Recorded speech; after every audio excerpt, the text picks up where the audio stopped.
اللهم صل على سيدنا محمد يا رب صل وسلم دائما أبدا على حبيبي.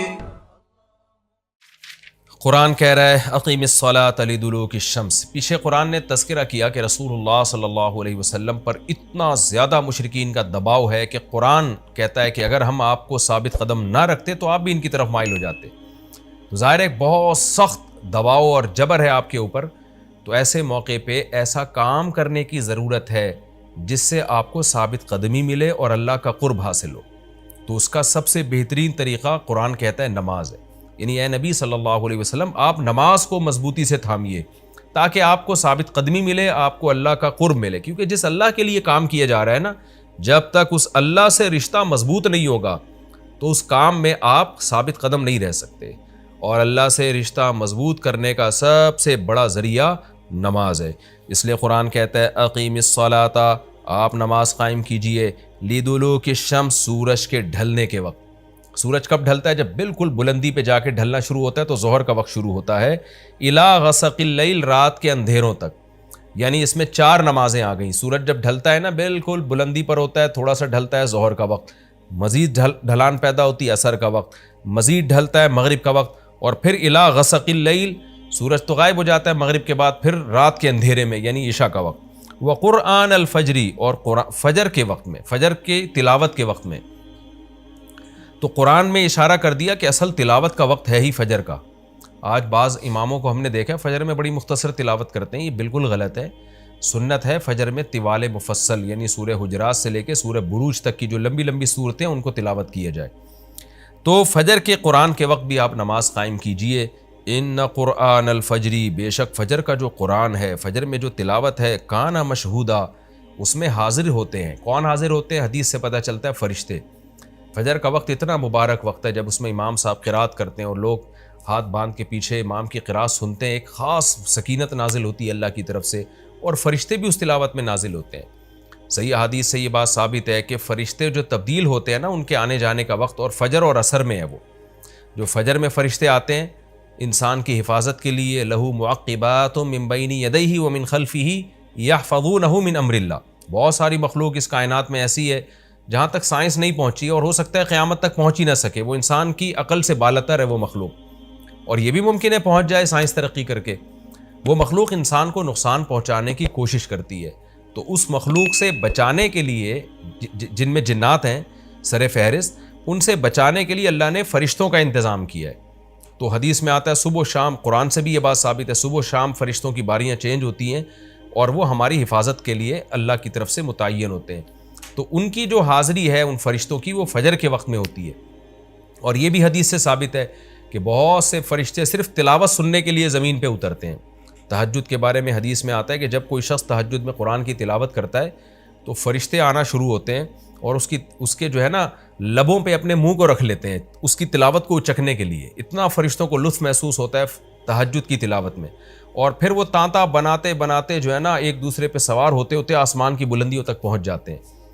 تو فجر کی نماز میں بھی یہ فضیلت ہے.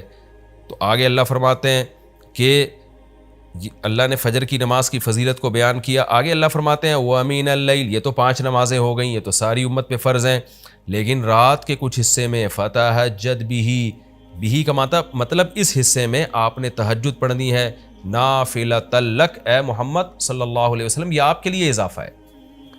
کیا مطلب؟ یا تو نبی صلی اللہ علیہ وسلم پہ 6 نمازیں فرض تھیں, یعنی 5 فرض کے علاوہ تہجد بھی فرض تھی.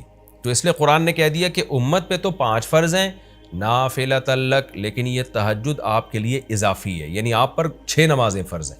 ایک مطلب تو یہ بھی ہو سکتا ہے. اور جو علماء اس کے قائل ہیں کہ نہیں نبی پر تہجد فرض نہیں تھی, تو ان کے نزدیک اس آیت کی تفسیر یہ ہوگی کہ یہ آپ کے لیے ایک اضافہ ہے اللہ کے قرب حاصل کرنے کا. یعنی 5 نمازیں تو پڑھنی ہی پڑھنی ہے, لیکن آپ اللہ کے قرب کے لیے ایک اضافی چیز بھی آپ کو دی جا رہی ہے تاکہ آپ کے درجات اور زیادہ بلند ہو. تو ایسی صورت میں یہ صرف نبی کے ساتھ خاص نہیں ہے, کیونکہ خطاب نبی سے چل رہا ہے اس لیے اللہ نے کہہ دیا آپ کے لیے اضافہ, ورنہ حقیقت میں پوری امت کے لیے یہ اضافہ ہے. آگے اللہ فرماتے ہیں عسیٰ ان یبعثک ربک امید ہے کہ آپ کو آپ کا رب پہنچا دے مقام محمود تک۔ یہ مقام محمود کیا ہے؟ شفاعت کبریٰ، یعنی تمام پیغمبر نبی کے پاس آئیں گے کہ آپ سفارش سے آغاز کریں، یعنی سفارش کا آغاز آپ سے ہوگا، پھر آپ صلی اللہ علیہ وسلم سفارش کریں گے۔ تو یہ ایک سب سے اونچا مقام ہے جو اللہ قیامت کے دن رسول اللہ صلی اللہ علیہ وسلم کو دے گا، اور جس سے آپ کی تمام پیغمبروں پر فضیلت ثابت ہو جائے گی کہ جب تک آپ کی طرف سے شفاعت کی ابتدا نہیں ہوگی کوئی اور پیغمبر سفارش نہیں کریں گے۔ تو اللہ نبی صلی اللہ علیہ وسلم کو تسلیاں دے رہا ہے کہ یہ مشرکین کا جو آپ کے اوپر بے پناہ دباؤ ہے، جبر ہے، آپ اس میں تسلی رکھیے، آپ نماز قائم کریں اور تہجد کی پابندی کریں، اللہ نے آپ کو بہت بڑا آگے چل کے مقام دینا ہے۔ تو چونکہ نبی صلی اللہ علیہ وسلم بھی بشر تھے نا، مشرکین کے دباؤ کی وجہ سے آپ بھی ایک پریشانی میں آتے تھے، تو اس لیے اللہ آپ کو ثابت قدم رکھنے کے لیے آپ صلی اللہ علیہ وسلم کو یہ خوشخبریاں سنا رہا ہے کہ آپ نے اپنا اس عمل کو فوکس کرنا ہے، نماز اور تہجد کو، تاکہ آپ کا اللہ سے قرب رہے، اور اللہ آپ کو خوشخبری دے رہا ہے کہ امید ہے آپ کا رب آپ کو بہت بڑے مقام تک پہنچا دے۔ رہا مسئلہ مشرکین کی دھمکیوں کا کہ یہ پوری کوشش کر رہے ہیں کہ آپ کو مکہ سے نکال دیں، تو ہم نے تو بتا دیا کہ یہ خود بھی نہیں پنپ پائیں گے، لیکن آپ نے اللہ سے کیا دعا مانگنی ہے؟ وَقُلْ رَبِّ، کہہ دیجئے اے میرے رب، ادخلنی مدخل صدق، مجھے مکہ میں داخل کیجئے مرغوب داخلہ، اچھا داخلہ، اور مجھے مکہ سے نکالیے بھی اچھے طریقے سے، یعنی اچھا نکلنا ہو میرا، ایسا نکلنا جس کے نتائج اچھے ہوں۔ اس میں اشارہ ہے کہ آپ صلی اللہ علیہ وسلم کو مکہ سے نکالنے پر مجبور کیا جائے گا، اور ایک وقت آئے گا کہ آپ مکہ سے نکلیں گے۔ تو اللہ اپنے حبیب صلی اللہ علیہ وسلم کو پہلے سے دعا سکھا رہے ہیں کہ آپ اللہ سے دعا مانگیں، اللہ جب میں نکلوں تو میرا داخلہ بھی اچھے طریقے سے ہو اور میرا نکلنا بھی اچھے طریقے سے ہو، یعنی پسندیدہ نکلنا ہو۔ سوال پیدا ہوتا ہے نکلنے کا عمل تو پہلے ہے اور مکہ میں داخلے کا عمل بعد میں، تو نکلنے کا تذکرہ پہلے ہونا چاہیے کہ اللہ مکہ سے مجھے اچھی طریقے سے نکال، اور مکہ میں مجھے داخل بھی اچھے طریقے سے کرنا، تو داخلے کا تذکرہ پہلے کیوں؟ تو اس میں بلاغت کا ایک نقطہ ہے کہ پیغمبر کا بنیادی مقصد وہ ہدف ہے جو پیغمبر دنیا میں لے کے آئے ہیں، تو اس کی آغاز تو مکہ سے کرنا ہے جس میں آپ کو بھیجا گیا، جو ابراہیم علیہ السلام کا شہر ہے، جہاں بیت اللہ ہے، اسلام کا مرکز تو اس جگہ سے بننا ہے۔ تو اس جگہ سے اگر نکالنا ہی مقصد ہے تو یہ جگہ تو رہ گئی نا پھر جو ابراہیم علیہ السلام کا مرکز اور ابراہیم علیہ السلام کی دعائیں تھیں، تو اس لیے اصل مقصد تو یہ کہ مکہ میں داخل میں اچھے طریقے سے ہوں، جو پیغمبر کا مقصد تھا دنیا میں آنے کا، مکہ فتح کر کے داخل ہوں، یہاں مجھے غلبہ ملے، اور یہاں میرا جب داخلہ ہو تو ایسا داخلہ جس کو میں پسند کروں۔ یہ جو ابھی میں مکہ میں کہیں سفر سے جا کے واپس آتا ہوں، یہ داخلہ وہ داخلہ نہیں ہے جو میں چاہتا ہوں۔ تو چونکہ مکہ سے نکلنا مقصد نہیں ہے، نکالا اس لیے جا رہا ہے تاکہ داخلہ ایک طاقت کے ساتھ ہو اور اچھے طریقے سے داخلہ ہو، اس لیے اس داخلے کا تذکرہ پہلے کیا جا رہا ہے۔ ہاں وہ داخلہ اس وقت تک ممکن نہیں ہے جب تک مکہ سے ایک دفعہ آپ کا خروج نہ ہو، تاکہ مدینہ میں ریاست بنے اور آپ 10,000 کا لشکر لے کر فاتحانہ انداز سے مکہ میں داخل ہوں، اور جس مقصد کے لیے اللہ نے آپ کو بھیجا تھا وہ مقصد پورا ہو۔ تو وہ مقصد نکلے بغیر پورا ہو نہیں سکتا، اس لیے نکلنے کا تذکرہ کر دیا، ورنہ اصل مقصد تو یہ ہے کہ اللہ میں مکہ سے نکلنا نہیں چاہتا، میں مکہ میں داخلہ چاہتا ہوں۔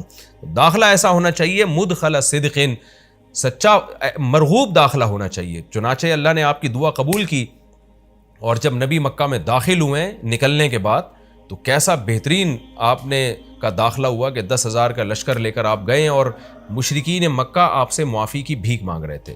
تو یہ مکی آیتیں اس وقت تو ظلم کے پہاڑ توڑے جا رہے تھے، لیکن پیغمبر سے اس طرح کی دعائیں کروائی جا رہی تھیں، وَأَخْرِجْنِي مُخْرَجَ صِدْقٍ، اور اللہ مرغوب نکلنا ہو، یعنی جب میں نکلوں تو بھی میرا اچھا ٹھکانہ ہو۔ چنانچہ آپ کا نکلنا بھی بڑا اچھا ہوا کہ پورا مدینہ آپ کے استقبال میں کھڑا ہوا تھا، اور طلع البدر علینا من ثنیۃ الوداع، یہ جو ترانے ہیں یہ مدینہ کی بچیاں آپ کے استقبال میں پڑھ رہی تھی۔ تو آپ کا نکلنا بھی اچھا ہوا، یعنی مدینہ میں داخلہ جو مکہ سے نکل کے، اور پھر جو مکہ میں آنا وہ تو اس سے بھی زیادہ عزت اور شان کے ساتھ ہوا۔ وَاجْعَلْ لِي مِن لَّدُنْكَ سُلْطَانًا نَصِيرًا، اور اللہ تو بنا دے میرے لیے اپنے پاس سے زبردست طاقت جس میں میری مدد ہو، غلبہ دے دے مجھے مشرکین پر۔ یہ بھی مستقبل کی دعا ہے جو ان حالات میں نبی سے منگوائی جا رہی ہے، اور اللہ نے آپ کی ساری دعاؤں کو قبول کیا، سلطان نصیر بھی دے دیا آپ کو، غلبہ بھی دے دیا مکہ پہ، ایسا غلبہ جس میں اللہ کی مدد تھی، اور وہ کمزور غلبہ نہیں تھا، طاقتور غلبے کو سلطان کہا جاتا ہے، اور مدینہ میں جانا بھی آپ کا پسندیدہ ہوا اور مکہ میں آنا بھی آپ کا پسندیدہ ہوا. اور اے نبی آپ یہ بھی کہہ دیجئے جاء الحق، حق آ چکا ہے، وزہق الباطل، اور باطل فنا ہو چکا ہے. حالانکہ جس وقت یہ دعا منگوائی جا رہی تھی باطل فنا نہیں ہوا تھا. لیکن ماضی سے جب کسی چیز کو تعبیر کیا جاتا ہے تو یہ بتانے کے لیے گویا یہ کام ہو چکا ہے، حالانکہ ہوا نہیں، ہوگا. لیکن نبی کی زبان سے نکلوایا جا رہا ہے کہ آپ مشرکین میں اعلان کر دیں کہ بس یہ کام ہو چکا ہے، حق آ گیا، باطل ختم. اور یعنی ہوگا تو فیوچر میں، لیکن گویا ابھی ہو چکا ہے. اتنا یقینی ہے کہ میں تمہیں اس کی پہلے سے خبر دے چکا ہوں کہ باطل اب پنپنے نہیں پائے گا کیونکہ حق اب آ چکا ہے. ان الباطل کان زہوقا، اور باطل تو ہے ہی فنا ہونے والی چیز. جب حق آتا ہے تو باطل فنا ہو جاتا ہے. نبی صلی اللہ علیہ وسلم جب مکہ مکرمہ میں داخل ہوئے نا تو آپ بتوں کو چھڑیوں سے گراتے تھے، چھڑی سے مکہ میں داخل ہو کے 360 بت کو ایک ایک کر کے چھڑی مارتے تھے اور وہ بت الٹے لڑکتے تھے. تو آپ اس موقع پر یہ آیت پڑھ رہے تھے کہ جاء الحق وزہق الباطل ان الباطل کان زہوقا. کیا کیفیات بنتی ہوں گی صحابہ کی اور پیغمبر کی اس وقت کہ جو خوشخبری ان کو 13 سال پہلے دی گئی تھی، کئی سال پہلے دی گئی تھی اور یقینی دی گئی تھی کہ یہ ہو چکا، تو اللہ نے اپنی آنکھوں سے دکھا دیا کہ کیسے بتوں کو بیت اللہ سے نکالا جا رہا ہے اور اللہ کے گھر کو کیسے شرک سے پاک کیا جا رہا ہے. وَنُنَزِّلُ مِنَ الْقُرْآنِ مَا هُوَ شِفَاءٌ وَرَحْمَةٌ لِّلْمُؤْمِنِينَ، اور قرآن کہہ رہے ہیں ہم قرآن نازل کرتے ہیں جس میں مومنین کے لیے شفا ہے. یعنی اے نبی آپ کی تسلی کے لیے اور بھی ہم بتائیں آپ کو کہ ہم یہ جو آیتیں نازل کر رہے ہیں نا اس میں مومنین کو بھی شفا مل رہی ہے، ان کی اصلاح ہو رہی ہے شرک سے اور برے عقیدوں سے، اور مسلمانوں کے لیے یہ رحمت ہے، ان کو تسلیاں بھی مل رہی ہیں. وَلَا يَزِيدُ الظَّالِمِينَ إِلَّا خَسَارًا، اور ظالمین کے خسارے میں اضافہ ہو رہا ہے کیونکہ ظالمین اس پر عمل نہیں کر رہے، حجت تمام ہو رہی ہے. وَإِذَا أَنْعَمْنَا عَلَى الْإِنسَانِ أَعْرَضَ وَنَأَىٰ بِجَانِبِهِ، قرآن کہتے ہیں ہم جب انسان پر احسان کرتے ہیں تو وہ اعراض کرتا ہے اور اپنے پہلو کو ہٹا دیتا ہے. نعمت ملنے کے بعد بجائے اللہ کے قریب ہونے کے اللہ سے دور ہوتا ہے. وَإِذَا مَسَّهُ الشَّرُّ، اور جب انسان کو کوئی مصیبت پہنچتی ہے کان یئوسا، تو مایوس ہونے لگتا ہے. یعنی انسان کے بارے میں شکایت کی جا رہی ہے کہ اس کا اللہ پر ایمان نہیں ہے. پیغمبر کا مقصد ہے اللہ سے جوڑنا.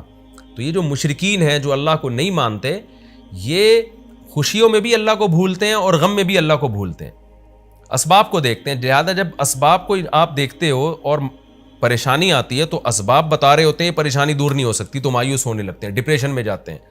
اور جب خوشی آتی ہے تو اپنا کمال سمجھتے ہیں، لہذا اترانے لگتے ہیں اور خدا سے دور ہو جاتے ہیں. تو اے نبی ان سے کہہ دیجئے کل یعمل علی شاکلتی، ہر شخص اپنی نیچر کے مطابق عمل کر رہا ہے. اچھے لوگ کیا کرتے ہیں کہ جب انہیں خوشی ملتی ہے تو شکر ادا کرتے ہیں، اور غم آتا ہے تو مایوس نہیں ہوتے، ان کو پتہ ہے غم اللہ دور کر سکتا ہے. فَرَبُّكُمْ أَعْلَمُ، تمہارا رب خوب جانتا ہے بِمَنْ هُوَ أَهْدَىٰ سَبِيلًا، کون ان دونوں فریقوں میں سیدھے راستے پر چل رہا ہے. جو غموں میں مایوس ہو اور خوشیوں میں اترانے لگے، خدا سے دور ہو جائے، وہ گمراہی والے راستے پر ہے. اور جو خوشیوں میں اللہ کے قریب آئے، شکر ادا کرے، اور غموں میں بھی اللہ کے قریب آئے کہ غم کو اللہ ہی دور کر سکتا ہے، مایوس نہ ہو، یہ سیدھے راستے پر ہے. اللہ خوب جانتا ہے کون سیدھے راستے پر ہے، یعنی اس میں اللہ نے اشارہ دے دیا کہ یہ لوگ سیدھے راستے پر ہے، تو ہمیں ایسا بننا چاہیے. یہ ہمارا رکوع کمپلیٹ ہو گیا.